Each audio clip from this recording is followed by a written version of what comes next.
Bien, hermanos.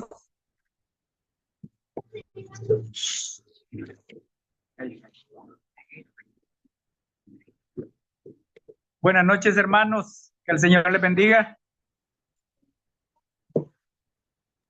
Amén. Amén, amén. Buenas noches. Bueno, creo que ya el hermano Fernando está listo, ¿verdad, hermano? Sí, ya está, hermano. Bien. Bueno, qué bueno es para nosotros de veras reunirnos cada día y podemos aprender más de la palabra del Señor, ¿verdad? Y en las preguntas, en los cantos, yo creo que vale la pena de veras que hasta aún en las escrituras tenemos las alabanzas, ¿verdad? Solo es que muchas veces nosotros no las conocemos, pero eso es bueno entonces, aprender. Les invito, hermanos, a que leamos en el libro de Primera Tesalonicenses, el capítulo 4, el versículo 13 en adelante.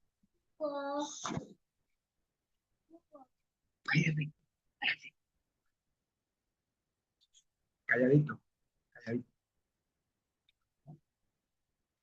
Primera Tesalonicenses, el capítulo 4, el versículo 13.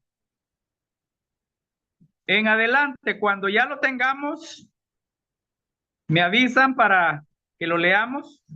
Amén. Amén.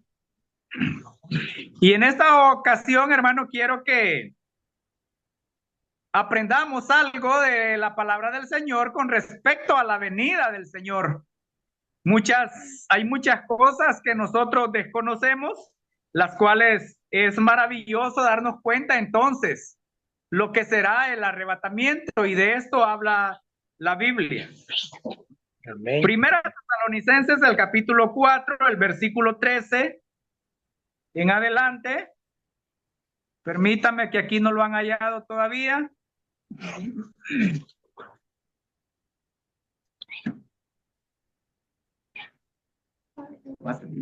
4:13.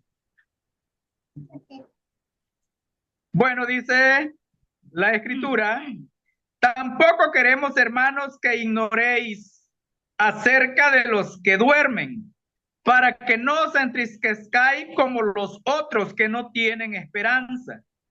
Porque si creemos que Jesús murió y resucitó, así también traerá Dios con nosotros, con Jesús, a los que durmieron en él. Por lo cual os decimos esto en palabra del Señor, que nosotros que vivimos, que habremos quedado hasta la venida del Señor, no precederemos a los que durmieron. Porque el Señor mismo, con voz de mando, con voz de arcángel y con trompeta de Dios, descenderá del cielo. Y los muertos en Cristo resucitarán primero. Luego nosotros, los que vivimos, los que hayamos quedado, seremos arrebatados juntamente con ellos en las nubes para recibir al Señor en el aire. Y así estaremos siempre con el Señor. Versículo 18.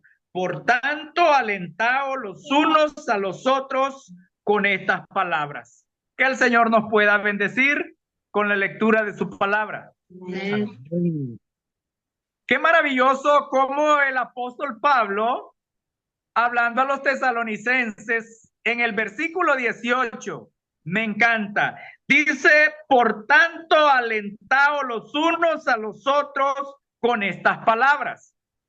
Qué maravilloso de veras entonces la esperanza que tenemos nosotros los creyentes en Cristo Jesús acerca de el arrebatamiento. Y esto es lo que en esta noche vamos a ver en realidad, lo que el Señor quiere que nosotros nos demos cuenta de cuántas cosas a veces desconocemos de la palabra del Señor. Y dice el versículo 13: tampoco queremos, hermanos, que ignoréis acerca de los que duermen, hablando de los que ya murieron. Dice: para que no os entristezcáis como los otros que no tienen esperanza. ¿Cuáles son aquellas personas que no tienen esperanza? Bueno, son aquellas personas que no han creído en el Señor Jesucristo. Aquellas personas que rechazan el evangelio, aquellas personas que en realidad no toman en cuenta el mensaje de salvación, la gracia de Dios. Entonces, para estas personas son los que no tienen ninguna esperanza. Y nosotros podemos ver cuando de repente parte un ser querido de un familiar incrédulo, cómo en realidad se lamentan, cómo las personas se duelen, lloran, y es un lamento tremendo. Incluso hay personas, familiares que dicen, nunca te volveré a ver. Y ese es un hecho, en realidad, con el incrédulo. Pero qué bueno de veras que nosotros tenemos una esperanza viva, una esperanza en la cual podemos depositar toda nuestra confianza. Y dice el apóstol Pablo, para que no os entristezcáis como los otros que no tienen esperanza. ¿Por qué entonces esa esperanza en nosotros debe de ser una esperanza viva, una esperanza gloriosa? Bueno, el versículo 14 dice, porque si creemos que Jesús murió y resucitó, así también traerá Dios con Jesús a los que durmieron en él. Por lo cual os decimos esto en palabra del Señor, que nosotros que vivimos, que habremos quedado hasta la venida del Señor, no precederemos a los que durmieron. Algo maravilloso entonces para nosotros es esto, de que no importa en realidad si hayamos muerto o estemos vivos todavía. Dice que nosotros tenemos una esperanza viva y es una promesa del Señor Jesucristo que Él ha prometido venir a levantar a su pueblo, a sus escogidos. Y es por eso que nosotros debemos de vivir con esa seguridad. Bueno, en el caso de los tesalonicenses, ellos tenían esa congoja, ellos tenían ese pensar, y cuando algún hermano de ellos en Cristo moría, entonces ellos sentían y se preguntaban, bueno, ¿dónde estará mi hermano? ¿Lo iré a volver a ver? O si mi hermano murió, se irá a perder ese momento tan especial en el cual cuando el Señor Jesucristo venga a levantar a su iglesia, no irá a disfrutar del arrebatamiento. Y muchas preguntas venían a sus mentes, y es por eso que el apóstol Pablo dice a ellos, no queremos, hermanos, que ignoren esto. Y esto es lo maravilloso, hermanos, que nosotros también no debemos de ignorar estas cosas. Debemos de saber en realidad a quién hemos creído, como dice el apóstol, ¿verdad? Entonces, para que no os entristezcáis como los otros que no tienen esperanza. Este pasaje es el pasaje tan maravilloso de acerca del arrebatamiento de la iglesia.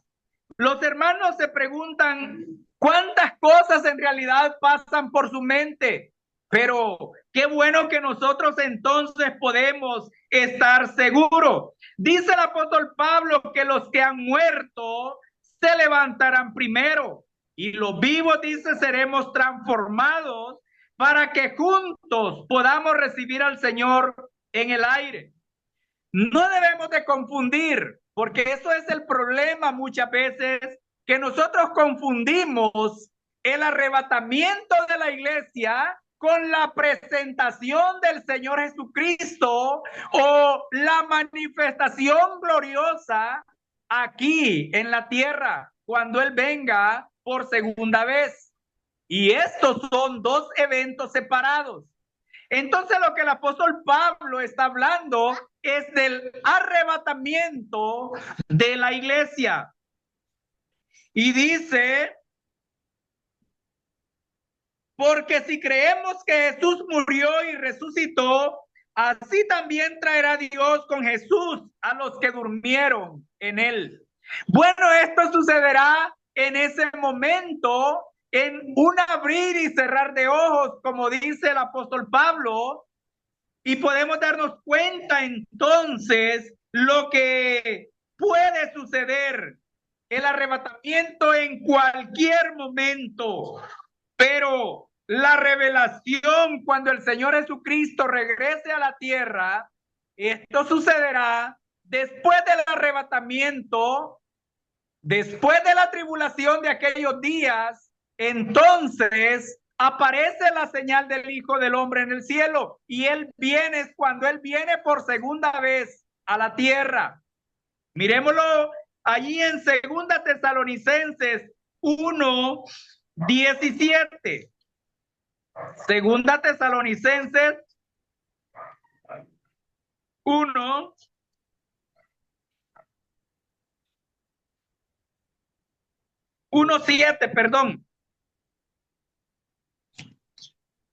Dice: y a vosotros que sois atribulados, daros reposo con nosotros, cuando se manifieste el Señor Jesús desde el cielo con los ángeles de su poder, en llama de fuego, para dar retribución a los que no conocieron a Dios ni obedecen al evangelio de nuestro Señor Jesucristo, los cuales sufrirán pena de eterna perdición, excluidos de la presencia del Señor y de la gloria de su poder.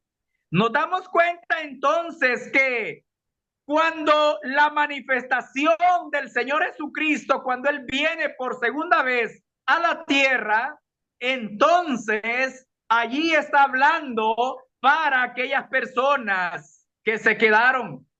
Pero nosotros seremos arrebatados antes de ese momento. Es natural que los cristianos se preocupen o pongan en sus mentes cuando sus seres queridos mueran, pero no deben desesperarse como los que no tienen esperanza, como la gente del mundo que no tiene esperanza. Es natural llorar por un ser querido, pero el lamento es diferente. Es como cuando una persona está lamentándose: ¿por qué, Dios mío? ¿Por qué a mí? ¿Por qué te llevaste a mi familiar? Nunca te volvería a ver. Bueno, ese es un lamento tremendo. Y quizás tienen razón, porque en realidad no se van a volver a ver, ¿verdad? Pero nosotros, hermanos, nosotros tenemos en realidad una esperanza viva. El llorar, se nos separa un ser querido, nosotros podemos llorar. El Señor Jesucristo lloró frente a la tumba de Lázaro. Dice que él lloró, pero dice que las personas que lo miraron llorar, dice que decían: mirad cómo le amaba. Entonces el llorar, el sentir a un familiar que ha partido o está en algún dolor muy grande, eso es natural en nosotros, llorar, pero menos el lamentarnos. Los creyentes tenemos una esperanza viva. Miremos lo que dice Primera Pedro, el capítulo 1, el versículo 3. Primera Pedro,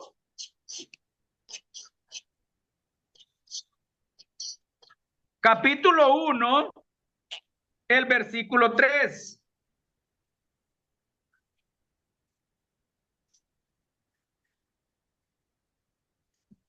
Dice, si ya lo tenemos: bendito el Dios y Padre de nuestro Señor Jesucristo, que según su grande misericordia nos hizo renacer para una esperanza viva por la resurrección de Jesucristo de los muertos, para una herencia incorruptible, incontaminada e inmarcesible, reservada en los cielos. Dice el versículo 5, que sois guardados por el poder de Dios mediante la fe para alcanzar la salvación que está preparada para ser manifestada en el tiempo postrero. Qué maravilloso entonces esa esperanza que tenemos los creyentes en Cristo Jesús.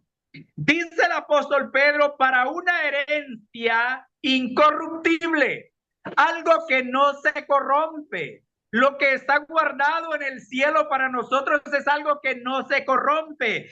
Dice incontaminada.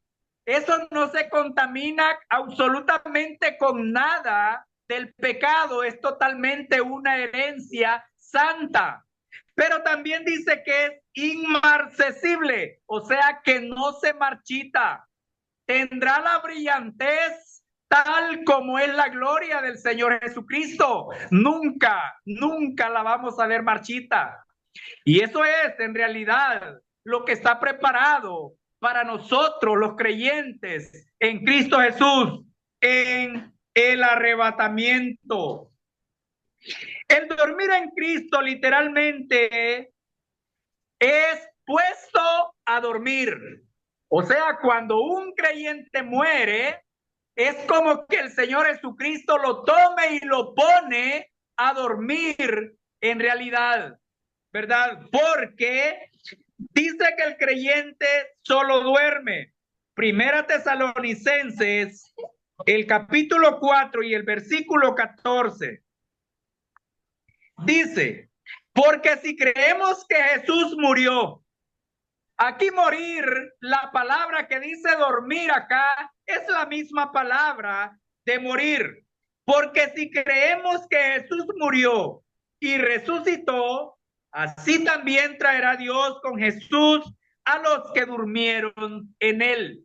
Qué maravilloso entonces que los creyentes que han muerto se encuentran en la presencia del Señor. Y dice que cuando el Señor venga a levantar a su iglesia, en el arrebatamiento de la iglesia, entonces traerá a estas personas que han pasado a la eternidad, aquellas personas que han muerto y sus cuerpos se han llevado al cementerio a descansar, a dormir por un momento. Y esto es lo que en realidad la esperanza de nosotros, independientemente cómo muera un creyente, está allí para llevarlo a dormir. Y esto es alentador para nosotros entonces, porque vamos a estar con Cristo allá en el cielo. Miremos lo que nos dice 2 Corintios 5, 16. Perdón, 2 Corintios 5, 6 y 8.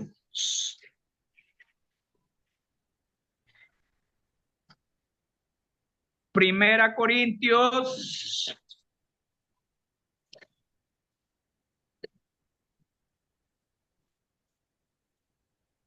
5, 6 y 8.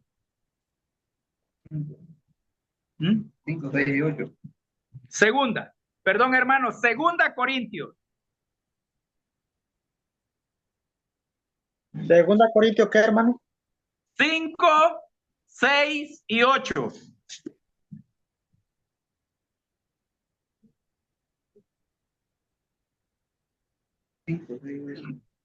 Dice, así que vivimos confiados siempre y sabiendo que entre tanto que estamos en el cuerpo, estamos ausentes del Señor. Porque por fe andamos, no por vista, pero confiamos y más quisiéramos estar ausentes del cuerpo y presentes al Señor. Qué maravilloso entonces lo que el apóstol Pablo nos enseña. Dice el versículo 8, pero confiamos y más quisiéramos estar ausentes de este cuerpo y presentes al Señor. Eso es en realidad lo maravilloso.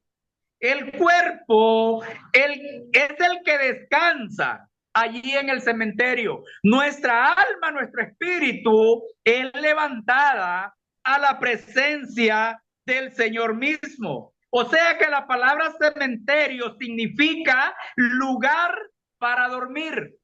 Eso es lo que significa en realidad. Es el lugar donde los cuerpos duermen y es preparado y es separado de la resurrección, ¿verdad? Entonces de allí la resurrección de los muertos, el consuelo de la reunión celestial. Eso será maravilloso entonces, aún para los que ya murieron, aún para los que estamos vivos todavía. Lo más duro, dice, respecto a la muerte es la separación de nuestros seres queridos. Pero cuando Cristo venga estaremos siempre con el Señor. Eso es lo que dice el apóstol Pablo allí a los tesalonicenses.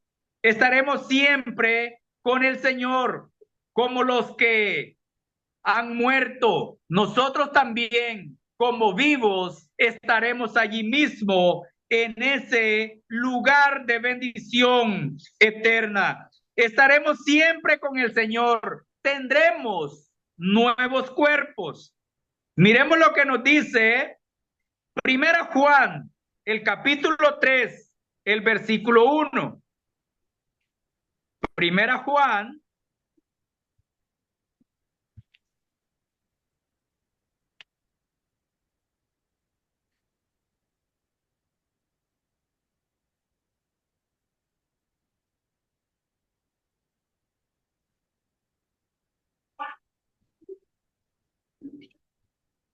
capítulo 3.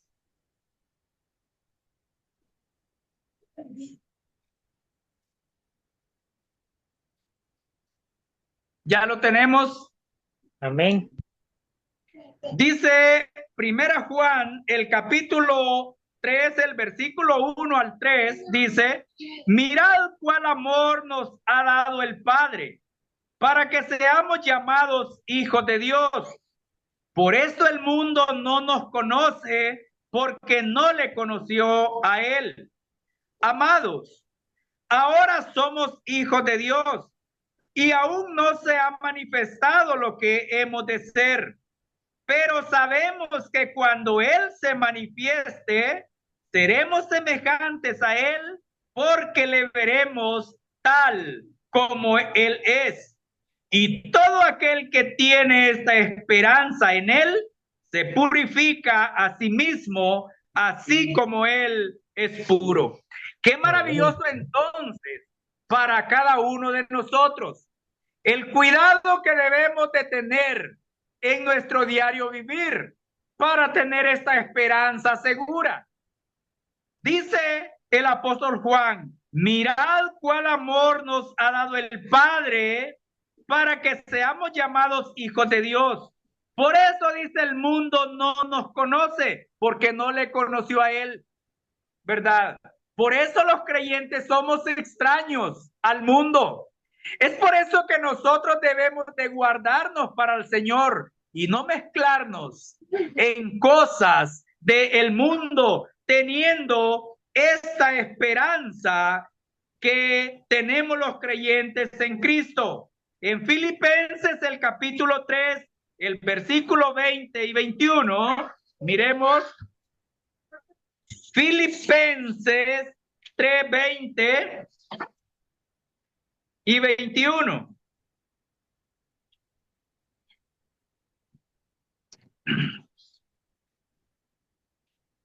Nos dice: mas nuestra ciudadanía está en los cielos, de donde también esperamos al Salvador, al Señor Jesucristo, el cual transformará el cuerpo de la humillación nuestra para que sea semejante al cuerpo de la gloria suya, por el poder con el cual puede también sujetar a sí mismo todas las cosas. Qué maravilloso de veras. Dice: más nuestra ciudadanía está en los cielos. Pablo dice que el cuerpo que sepultamos allí en el cementerio es como la semilla que espera la cosecha. Primera Corintios, el capítulo 15 Y el versículo 35. Por supuesto, el cuerpo vuelve al polvo y el polvo se vuelve tierra. Entonces, ¿cómo será entonces la resurrección de cada uno de los creyentes en Cristo? Muchos piensan que el Señor resucitará este mismo cuerpo. O sea, cuando una persona muere, su cuerpo va al cementerio, va al sepulcro, ¿verdad? Y en el arrebatamiento dice que los muertos en Cristo resucitarán primero. Entonces viene a nosotros la idea de que este cuerpo que fue sepultado en el cementerio, este mismo cuerpo va a ser resucitado. Pero la Biblia no nos enseña esto. La Biblia nos enseña diferente. Porque este mismo cuerpo en ninguna parte de la Biblia nos enseña que va a volver a resucitar. Porque la resurrección no es una reconstrucción de cuerpo. Lo que nos dice la Biblia es que el cuerpo de resurrección de nosotros entonces va a tener una identidad con el cuerpo que teníamos antes. O sea, el cuerpo que está preparado para mi persona y para su persona tendrá la misma identidad que el cuerpo que usted tenía o que yo tenía en esta vida. Pero este cuerpo mío, la Biblia dice que es polvo y al polvo volverá. Allí se va a hacer polvo, este cuerpo. Ahora, Pablo allí en la segunda carta de 2 Corintios, el capítulo 5, nos habla de un cuerpo que el Señor tiene preparado para nosotros. Dice el Señor Jesucristo que este cuerpo, dice que carne y sangre no pueden heredar el reino de Dios. Entonces, lo que sí la Biblia nos enseña es esto, de que la identidad de ese cuerpo de resurrección se va a parecer a mi persona, se va a parecer a su persona. Incluso la Biblia dice que seremos semejantes al cuerpo del Señor Jesucristo, al cuerpo de la gloria suya. Y eso es lo que en realidad nosotros debemos de mirar. 1 Corintios 15:35. 1 Corintios 15:35.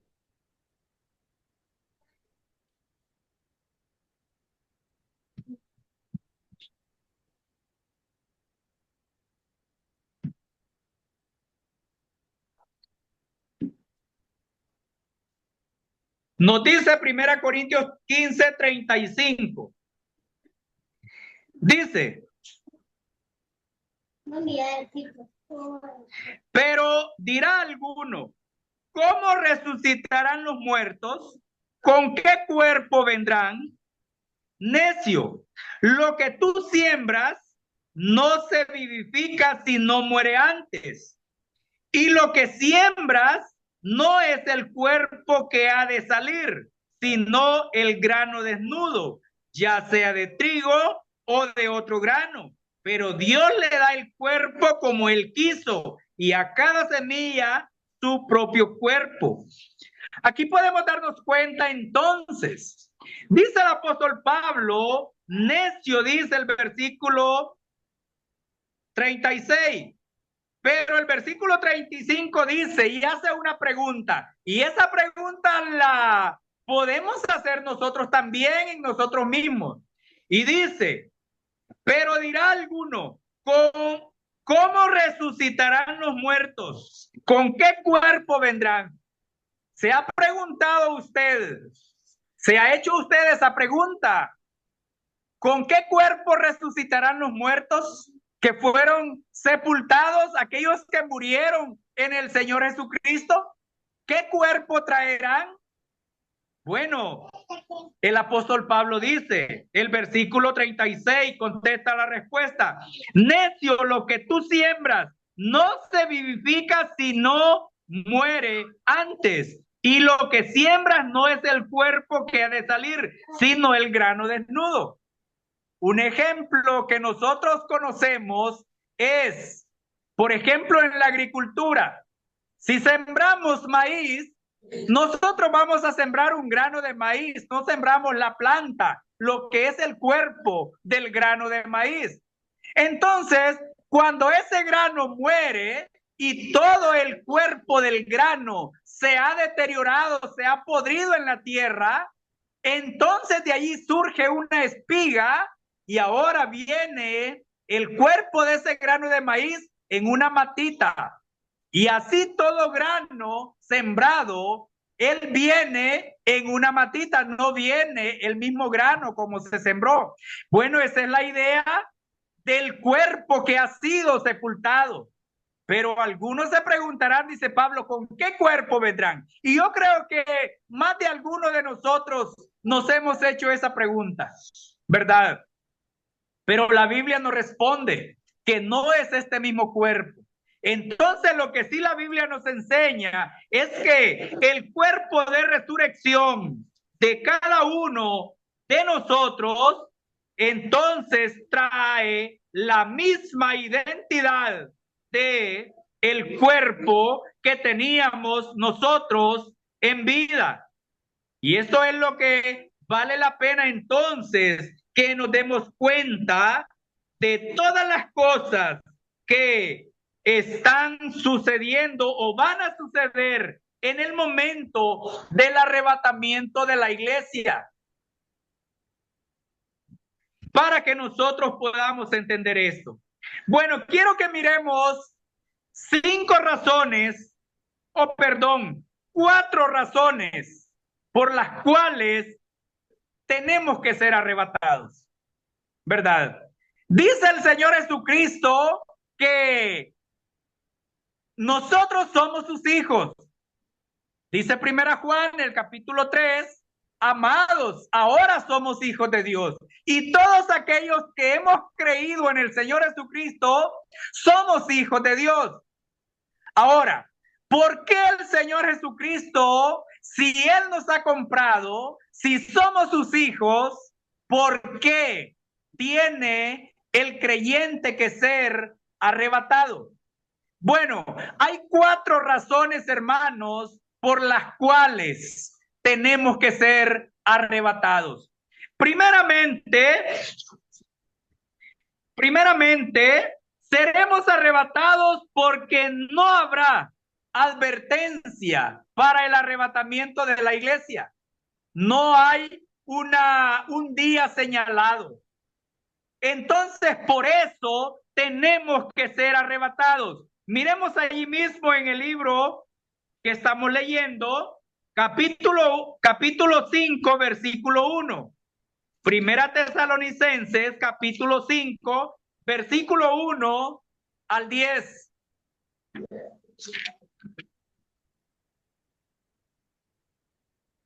Primera Tesalonicenses 5, 1 al 10. Dice: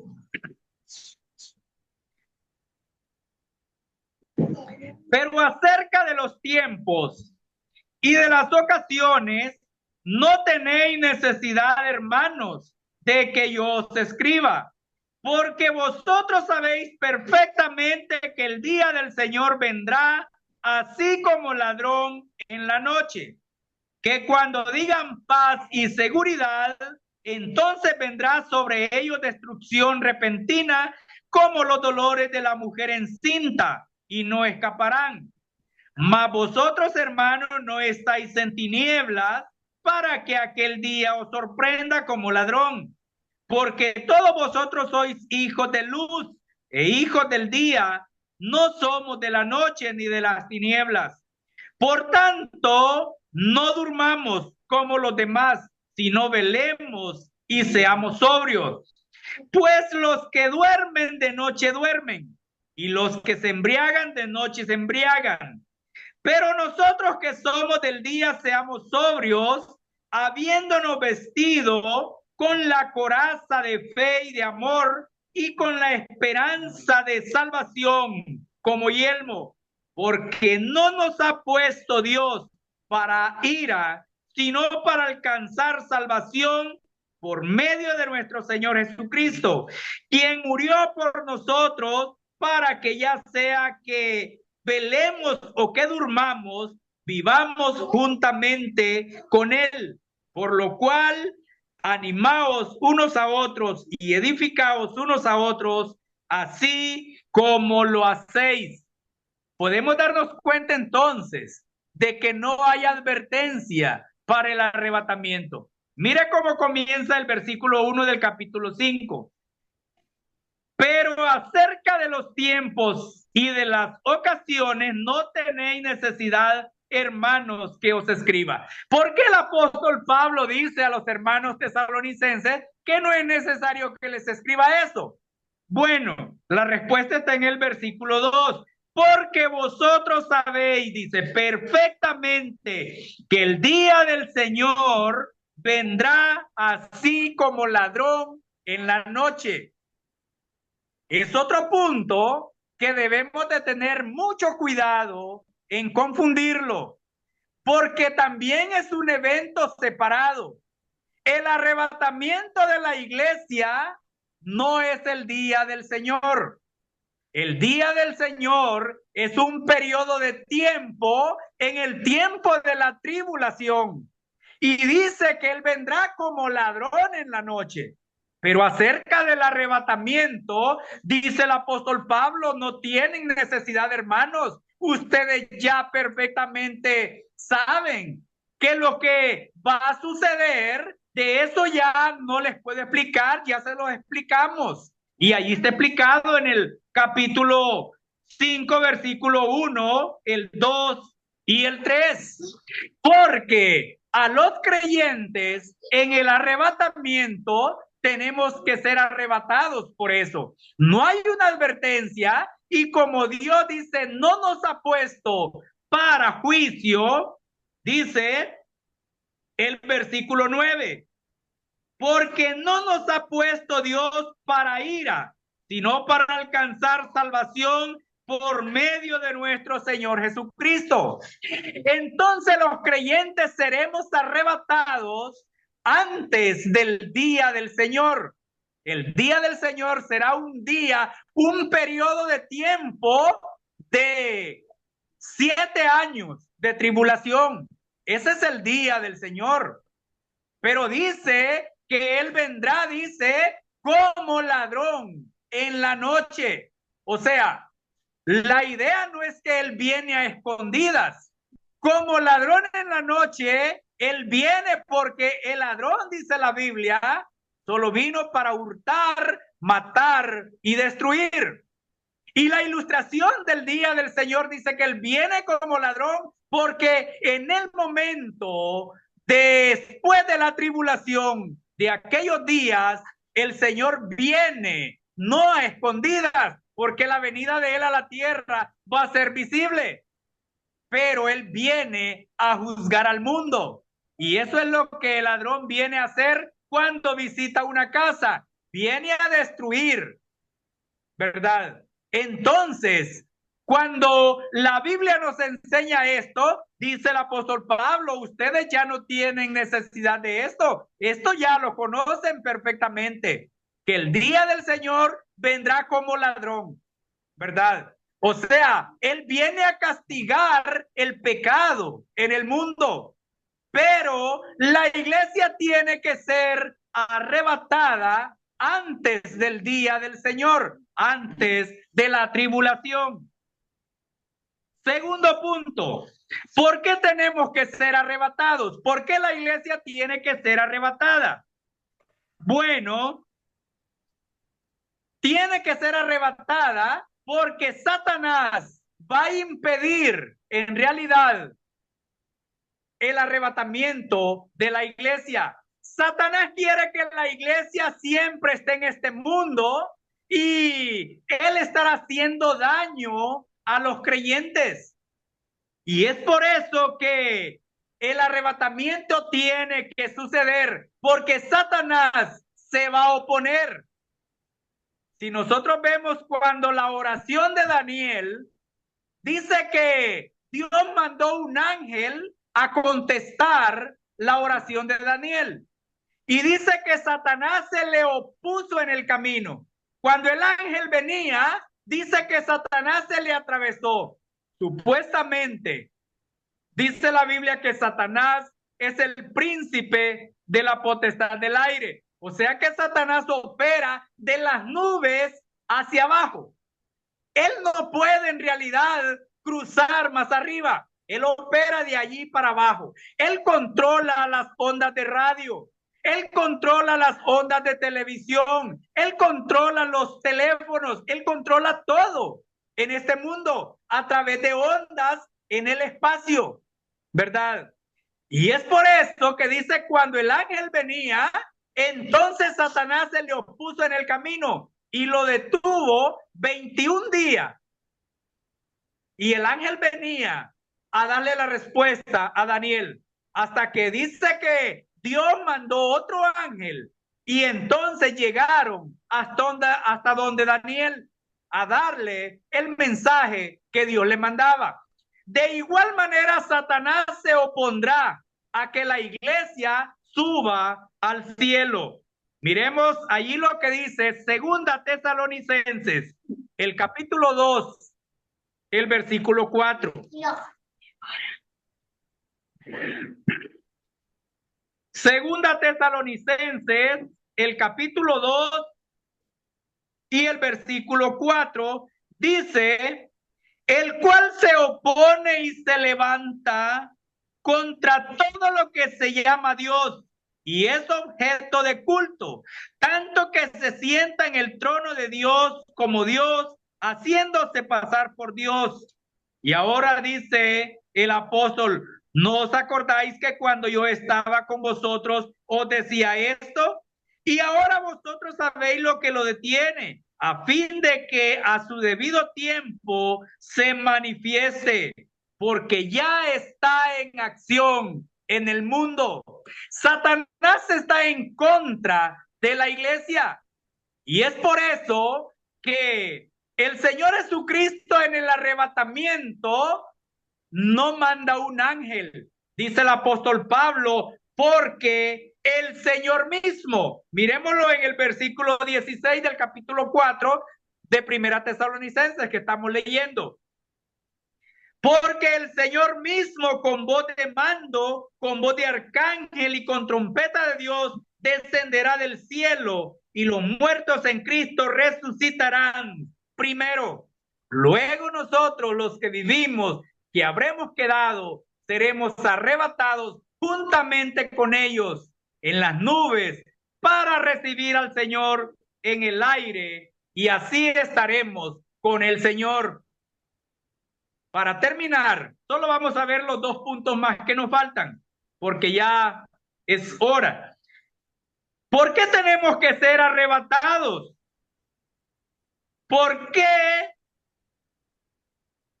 tenemos que ser arrebatados? Porque tenemos un nuevo lugar a donde ir. Y es lo que nos dice, lo que veíamos ahí en Filipenses 3:20-21. Mas nuestra ciudadanía está en los cielos. Es por eso que los creyentes tenemos que ser arrebatados para disfrutar de nuestra ciudadanía. Pero en cuarto lugar, ¿por qué tenemos que ser arrebatados? Porque la iglesia no pasará la tribulación aquí en la tierra. Por eso el Señor Jesucristo tiene que levantar a su iglesia arrebatándola, porque no pasaremos la tribulación. Primera Tesalonicenses 1:10. Primera Tesalonicenses 1:10. Dice: vosotros, primera, sí, y esperar en los pies. Sí, es que estoy en 1:10. Dice: y esperar de los cielos a su Hijo, al cual resucitó de los muertos, a Jesús, quien nos libra de la ira venidera. La ira venidera es el día del Señor cuando Él viene a juzgar al mundo. El día del Señor, el tiempo de la gran tribulación. Dice que Él viene a levantarnos para librarnos de la ira venidera, o sea, de la tribulación que sufrirán aquellas personas que no conocen al Señor Jesucristo. Y el 5:9, Primera Tesalonicenses 5:9, también nos dice, porque no nos ha puesto Dios para ira, sino para alcanzar salvación por medio de nuestro Señor Jesucristo. Qué maravilloso entonces lo que los creyentes en Cristo Jesús podemos disfrutar desde ya, sabiendo que nuestra salvación es segura, que nuestra salvación es real, que el Señor Jesucristo murió para hacer posible nuestra salvación, pero que también la Biblia dice que al tercer día resucitó de los muertos para hacerla real. Entonces, hermanos, la esperanza que tenemos en el Señor Jesucristo es maravillosa. Es por eso que debemos de vivir una vida de santidad para que podamos disfrutar de las glorias del cielo, que podamos disfrutar de las bendiciones del Señor Jesucristo. Y esa fue la oración del Señor Jesucristo. Dice, aquellos que me diste, dice, quiero que donde yo estoy, ellos estén conmigo, para que vean mi gloria, para que disfruten de lo que tú me has dado. Qué maravilloso el deseo del Señor Jesucristo para cada uno de nosotros. Es por eso que el arrebatamiento de la iglesia tiene que suceder. Así es que les animo para que sigamos en realidad conociendo más de las Escrituras y animándonos día a día para seguir adelante cada uno de los que hemos creído en el Señor Jesucristo. Y aquellos que quizás están conectados y no conocen todavía al Señor Jesucristo, no tienen esta esperanza, les animamos a nuestro amigo y sobrino Melvin Ruiz también. Le animamos para que él pueda disfrutar de esta esperanza que tenemos. Hermanos, esto puede suceder en cualquier momento. El arrebatamiento de la iglesia, no hay señales que tengan que suceder para el arrebatamiento de la iglesia. Quizás ustedes han oído muchas personas decir acerca de lo que está sucediendo, que en Estados Unidos hubo un incendio, que son señales de la venida del Señor, que en tal parte un terremoto, que son señales de la venida del Señor, que en tal parte las personas están sufriendo hambre, que son señales de la venida del Señor. No tiene nada que ver en realidad todo lo que sucede alrededor del mundo.